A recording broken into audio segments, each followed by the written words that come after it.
In today's video, we're going to be mounting this scope onto this rifle.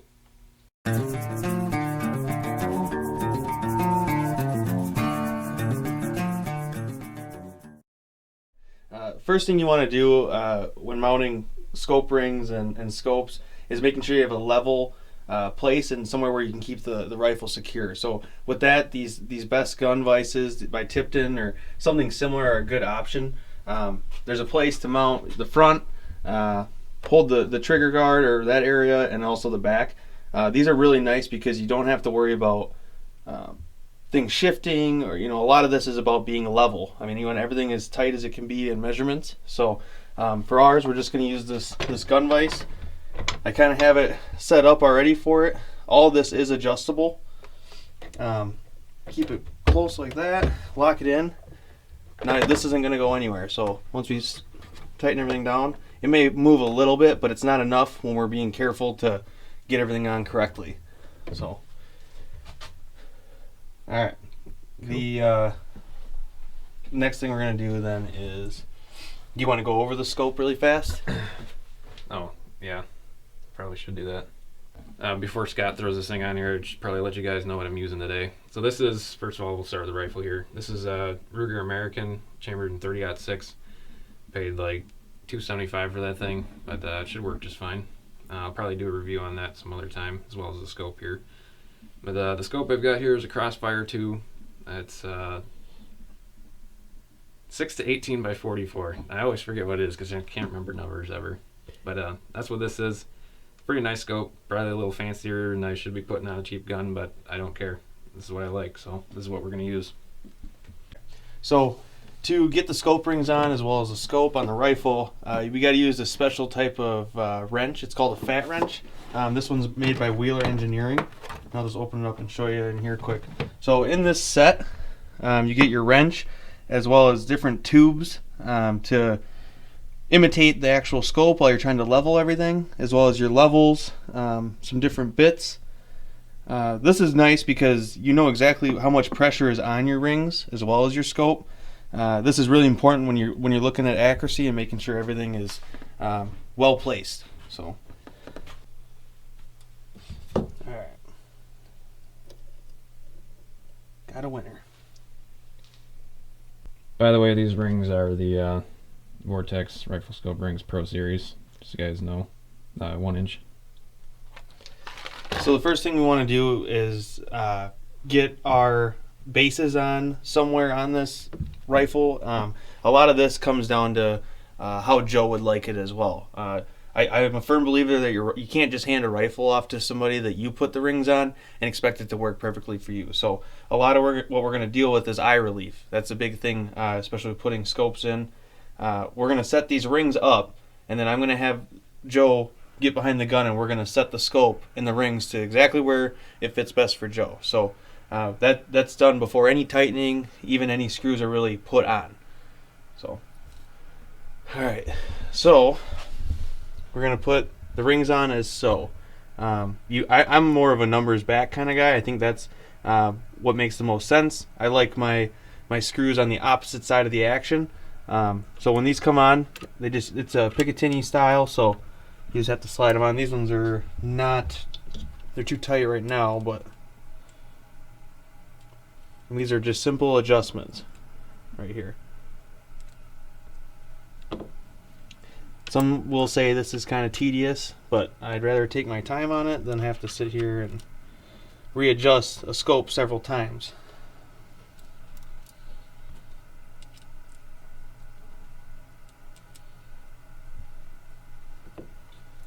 So I'm just rough estimating where we're going to be putting these. And they fit into a groove. There's a groove underneath. The big thing as well is to make sure your scope rings are pushed back. This way when recoil happens on the rifle, it won't adjust. Even though these are going to be tightened down, there is a small margin of error if they're not pushed back. That gun's is gonna move, and it's gonna try to throw the scope backwards towards the shoulder stock. But if everything's pushed back, there should be no give in that. So that's really important as well to get an accurate gun. Is you got to make sure everything is tight to the back. So I'm gonna get these slightly tightened down, and then we're gonna pause and get Joe behind the gun so we can set the eye relief. So we won't touch these for a minute. We got to make sure these are set where you'd like them. By doing that, we might have to move this, so I'm not going to tighten anything down. So, okay, so I'm going to have Joe pick this rifle up. So, in a scope nowadays, there's usually a big side and a little side. So, the little side is always the reticle of where you're going to look through. So, from here, Joe's going to pick the rifle up. So, if you want to grab that, be careful because these are loose, like I said before. Yep. This is nice to do with a friend or somebody like we're doing because this way Joe is able to do these tasks without having to do it himself. That's always really hard for me. So, Joe, what I'm going to ask you to do is I want you to shoulder the rifle with your eyes closed. And when you open your eyes, I want you to look through the scope and make sure you get a full picture. I want the whole picture to be full. All right? Is it full right there? Nope. Okay. Is it smaller or how much smaller is it? Because I know your eyes are going to adjust too. So Yeah. I'm going to try moving it back a little bit for Joe. So I want Joe to close his eyes again. And I'm going to move it just a hair back. I don't have a ton of room right where I have these at, but we'll try it again. And how's the picture now? Try moving it forward again. Moving it forward a little bit. The trick is you don't want it to be blurry, but you want it to be a clear picture. And it may help if you need to. We can turn around. Yeah, really let's quick. turn around and look Okay. at the blank wall here. Yep. All right, let's do that. I'm gonna take this off. You can spin around Okay. quick. That's not attached though, Yep. so you may have to back up. Just don't want to point it at you. Nope, you're okay. Never know, maybe I'll have something to work with. All right, pick something down there. So maybe that knife box right there will work. All right. All right, I'm gonna set this on. Yep. Keep your eyes closed. All right, eyes closed, and then pick your head, open your eyes, and just look. Clear, not clear. Here, I'm gonna turn this down too for you. Yeah. Hope it's down as far as it can go. Yeah, you're gonna move it back a little bit. All right.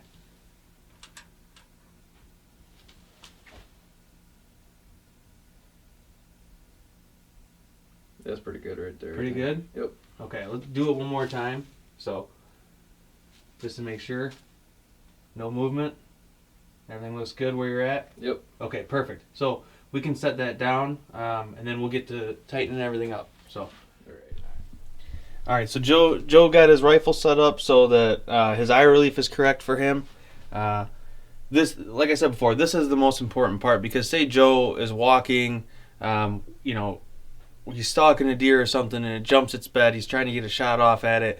When people have to pull up and move their head back and forth to try to get a clear picture through the scope, that's limiting you on time as well as your reaction to what's in front of you, etc., knowing what's behind the target even. So this is important because it's just so much more fluid. I think guns, the best thing about a gun is how it matches the person that uses it, and if you lose that factor, you're really at a disadvantage. So it's important to take this time now in the off seasons and make sure things are correct beforehand. So from here, we're going to take the scope out. And we'll just set it right here in front. We're going to tighten down these first sets of screws here. This is going to mount the bracket to the actual Picatinny rail on the rifle. To do so, we're going to use the fat wrench that I was talking about. So this runs in inch-pounds. This will make it nice because everything will be exactly the same. It'll have the same amount of torque. It's just like you car guys that like the torque wrenches and you can set the foot-pounds and everything. It's the same concept. So it's exactly what you do for your lug nuts or anything else like that. You want everything to be consistent. So on here, these scope rings are nice because they actually tell you what it's supposed to be. So on the inside of these rings, it says 1 inch. So this is the 1 inch ring. And it also says 30 inch pounds, I believe. Yep. So 30 pounds per inch is what they recommend these to be at. Not a lot of other manufacturers for scope rings like this put that down. You kind of have to either be taught it or look up online. So the fact that they have these down make it really, really nice for people who are just starting out or us who sometimes forget or don't want to look it up. So we'll get these tightened down now.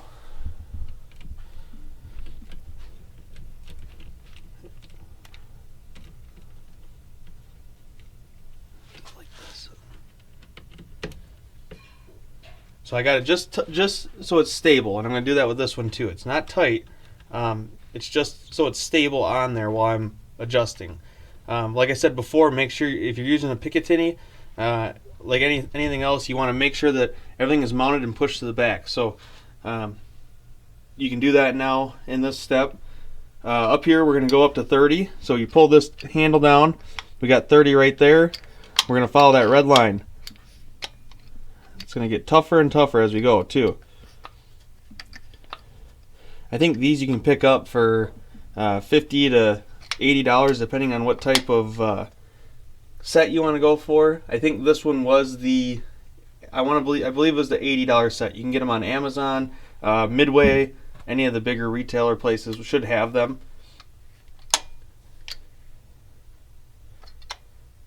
Alright, that looks like 30 to me. So we're going to go through. I'm going to get these other ones tightened first, and then it's kind of like before. You do a little bit on this side and a little bit there. You want to make sure everything gets tightened on even. You don't want to crank one screw down and leave the other one not tight, because that could mess with your how everything lays on here as well.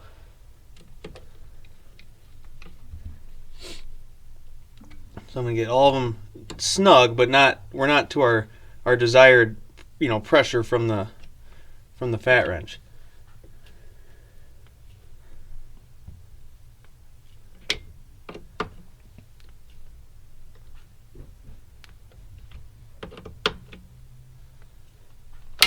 So that click means it's at 30. That's when it releases. So we're going to go back to the other one. 30. That one's done too. Same over here. Tighten. Give it a few turns just until it's not ready. We're going to go over here and do the exact same thing. This keeps you from also threading things as well. Always take your time. There's 30. There's 30. So now that we're done with that, I'm going to bring it back down to 0 on the wrench. This is just to get the life out of your wrench, because if you leave it at a high pressure like that, there's just an internal spring, I believe, in here that you can really wear out. Then you're not going to get an accurate reading. So I always bring it down after every use, and we're going to use it again for the tops, but it's just best to, while we're speaking and everything, to take it all back to 0. Alright, so I forgot to mention as well in this, you actually want to set your eye relief twice. So the first time you want to set it is to make sure those scope rings are where they need to be on the rifle as well as on the scope. This doesn't need to be as exact. It's nice just to make sure you get a full picture so you know when we put that scope back on that we're in the right area. So me and Joe know we're in the right area, so he is going to have to pick the rifle up again and reset the eye relief. That's because I had asked him to take the actual scope off. And to do that, that was just so that we could get the scope rings on and I didn't have to worry about damaging the actual scope. So we don't want that to sit on there while we're cranking down on the actual rings. So Joe's going to pick that up. We have the level on as well now. This is going to tell me when the scope is, when it's in his hands, we're going to make sure that scope is level so he's getting the full picture on a leveled scope. So that's to keep the reticle from being twisted inside the scope. So, all right, that. Locked in still. Yep. Sorry about that. That's all right. Alright. Cool. I have to switch it around.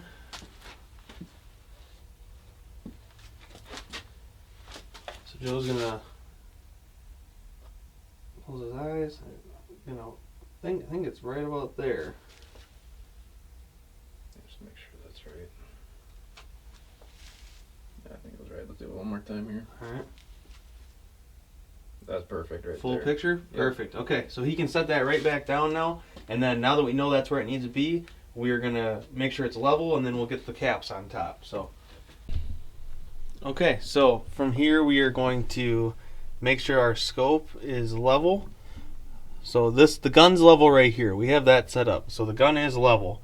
The next thing is just getting this twisted so that his reticle shows even. So he's got a crosshair on there. We want to make sure it's a 90-degree angle. We don't want it to be twisted at all, because that could obviously throw off the trajectory based when he's trying to sight it in, but also while he's shooting a game. And we want to be precise when we get to that point in our hunts. So we make sure this is within the bubble lines, and these Wheeler level bubbles. The lines aren't like your normal carpentry bubbles. It's a lot more brought in, so it's more exact. There's no play as much in here. So we're just about there.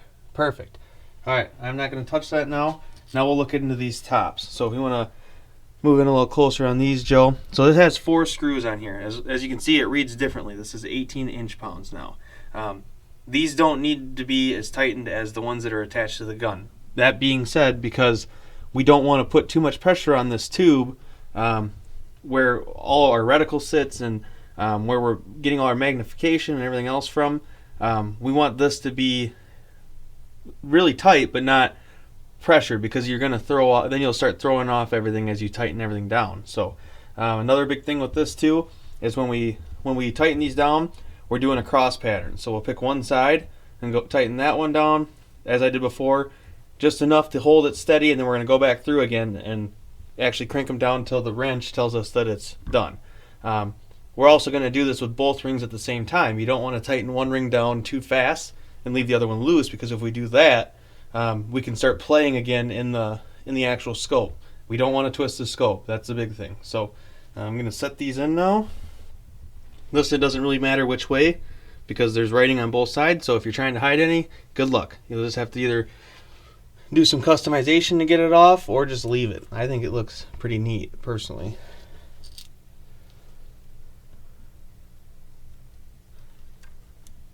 Alright, so we're set in there. We're still level. And I'm going to pay close attention to this level the whole time we do this, because it's going to tell me if that tube starts to twist. We're going to set this again. We're going to go up to 18.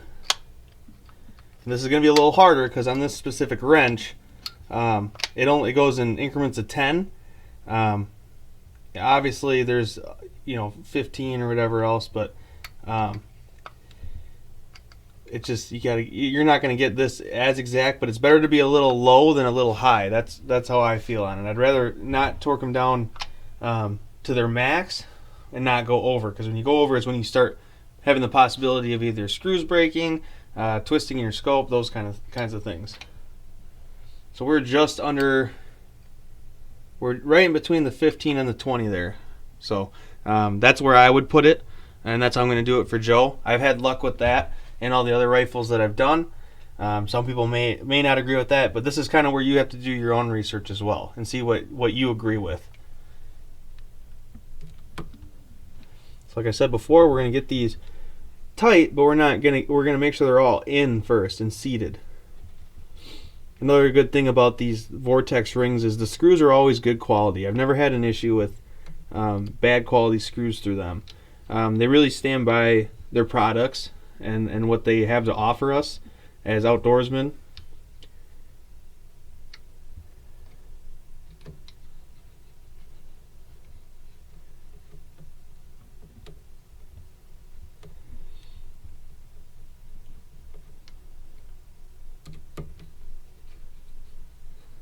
And I'm not a tedious guy, but this is something I actually do enjoy doing. And when Joe asked, I said, yep, we can get this done. And I'm using the same pattern for both, so I'm doing an X.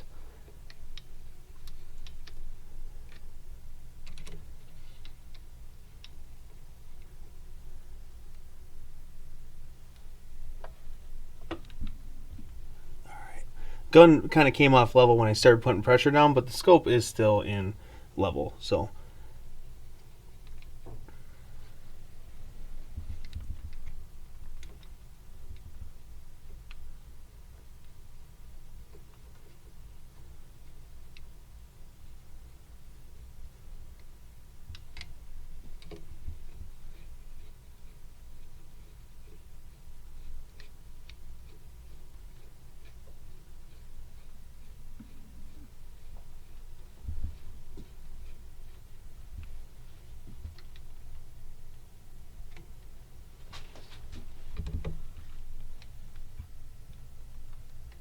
alright, so now I'm going to actually start tightening these down.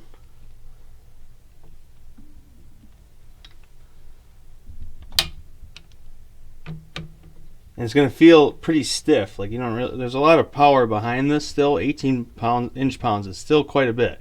So it's going to feel like you're overdoing it, but just believe in your equipment.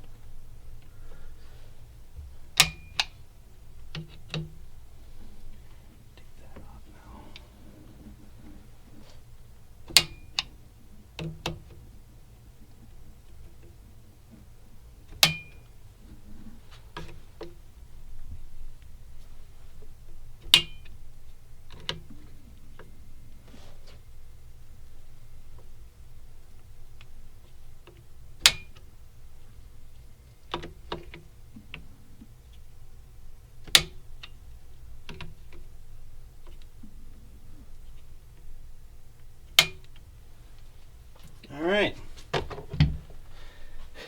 And we're going to have Joe look through that, make sure everything looks good on his end in there, and we should have a finished product. So we're really careful during this time because we want to make sure everything's correct. The thing is there's a lot of people are really worried about hitting your scope and things like that on stuff, and you should be, but these rings as well as these scopes are meant to be used. So they're rated to certain things, and Vortex has a great warranty. They have a lifetime warranty on all their stuff.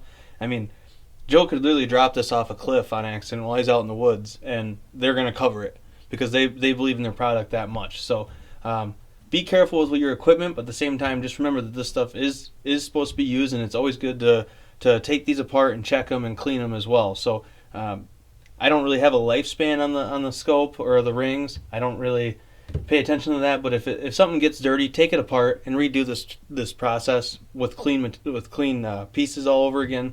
You're just going to save the life of your stuff too. So I think it's fun to tinker and do this kind of stuff, especially with guns. So hopefully you guys can get some enjoyment and some learning curves here from doing this video or watching this video. So the way I did things is what I believe is like a simple way of doing it, and some people may obviously have different opinions on that or the way they do things. I've never had an issue doing it this way, especially with all the machine stuff nowadays. Everything's very well done, and with the products from Vortex too. We're hunting, we're doing those kind of tasks. We're not shooting 800, 900 yards with these guns. But we could if we take even more time on this stuff. So a big thing we could do as well. This pack comes with different size. It's got an inch and an inch and a half. They're pretty much just steel machined, I guess, pieces of metal tubes, cylinders maybe. You can set these in place of the scope, tighten them down, and make sure that this ring is level to that ring. I'm not worried about that because I checked the level both ways.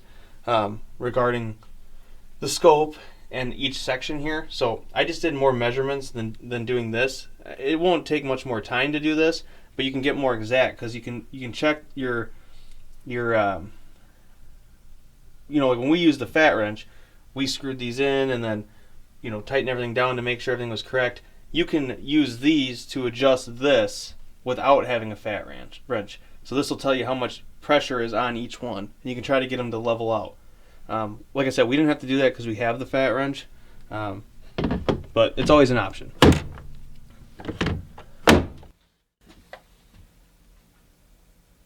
Oh, Perfect. beautiful. Awesome. I am very happy. Now it's just sighting it in and getting out there and using it. Cool. Well, thank you, Scott. I appreciate the help with this. Anytime. We'll probably do a video of sighting the thing in eventually here. Mm-hmm. Hopefully before next deer season at Yeah. least, because I'd like to use this thing. Yeah. But I think the hard part is done now because I don't have the equipment like you do for this. Mm-hmm. So thanks for helping me with that. Yep. And the thing too is if you have more guns to do, it just makes more sense. And if you got a guy or a friend that's really into this stuff too, it's way nicer because you're only footing the bill once. And I think total we got about $185 or so is what I would say for everything I have that I use today. So it's food for thought if you got a lot of different guns you want to put scopes on. So yeah. Well, thank you guys for watching. If you have any questions, feel free to ask, and I'll probably ask Scott before I respond. But if you like the video, please go ahead and give us a thumbs up. That really helps us out. And don't forget to subscribe to the channel. Thanks for watching. We'll see you in the next one. Sweet. That was pretty You easy. look through that thing. Yeah, go for it.